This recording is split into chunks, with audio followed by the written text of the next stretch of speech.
ഈ കേസിലെ ക്രിമിനൽ ഗൂഢാലോചന ഉണ്ട്.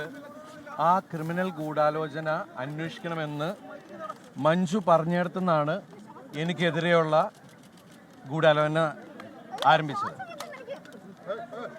അതിന് അന്നത്തെ ഉയർന്ന ഒരു മേലുദ്യോഗസ്ഥയും അവര് തെരഞ്ഞെടുത്ത ഒരു സംഘം ക്രിമിനൽ പോലീസുകാരും ചേർന്ന് ആണ് ഇങ്ങനൊരു നടപടി ഉണ്ടാക്കിയത്.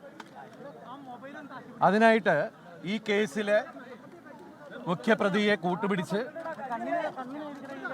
അയാളുടെ ജയിലിൽ ഉണ്ടായിരുന്ന കൂട്ടുപ്രതികളെയും കൂട്ടുപിടിച്ചിട്ട് ഈ പോലീസ് സംഘം ഒരു കള്ളക്കഥ മെനഞ്ഞെടുക്കുകയാണ് ചെയ്തത്.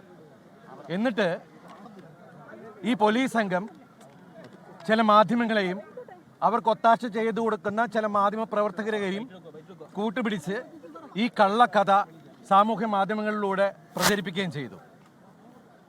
ഇന്ന് കോടതിയിൽ ഈ പോലീസ് സംഘം ഉണ്ടാക്കിയ കള്ളക്കഥ തകരുകയാണ് ചെയ്തത്.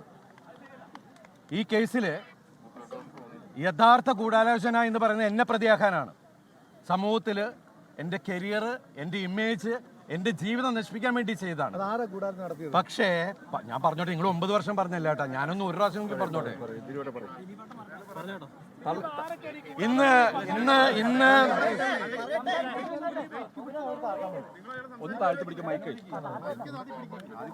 ഇന്ന് എനിക്ക്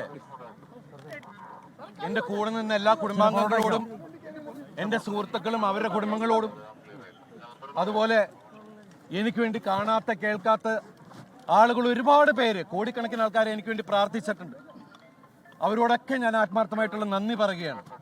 അതുപോലെ ഈ 9 വർഷത്തോളം എനിക്ക് വേണ്ടി അഹോരാത്രം എനിക്ക് വേണ്ടി അത് ആത്മാർത്ഥമായിട്ട് ഡിഫെൻഡ് ചെയ്ത എൻ്റെ പ്രിയപ്പെട്ട ലോയേഴ്സ്, അതിൽ നിങ്ങൾക്ക് എല്ലാവർക്കും അറിയാം, രാമപിള്ള സാർ, അദ്ദേഹത്തിന് ഞാൻ എൻ്റെ ജീവിതം കടപ്പാട് ആത്മാർത്ഥമായിട്ടുള്ള നന്ദി പറയുകയാണ്. അതുപോലെ അദ്ദേഹത്തിൻ്റെ കൂടെയുള്ള സുജേഷ് മേനോൻ, പിന്നെ എൻ്റെ കോളേജ് മേറ്റ്, എൻ്റെ സീനിയർ ആയിരുന്ന ഫിലിപ്പ് ടി വർഗീസ്, അദ്ദേഹത്തിൻ്റെ അസോസിയേറ്റ്സ് ശുഭ, നിത്യ തുടങ്ങിയ മറ്റുള്ള ജൂനിയേഴ്സ്, അതുപോലെ സുപ്രീം കോടതിയിലെ മുകുൾ റോത്തഗി സാർ, രഞ്ജിത റോത്തഗി, പ്രഗ്യ മാം, വംശി തുടങ്ങിയ മറ്റുള്ള ലോയേഴ്സ്, എല്ലാവരോടും ഞാൻ ആത്മാർത്ഥമായിട്ടുള്ള നന്ദി പറയുന്നു.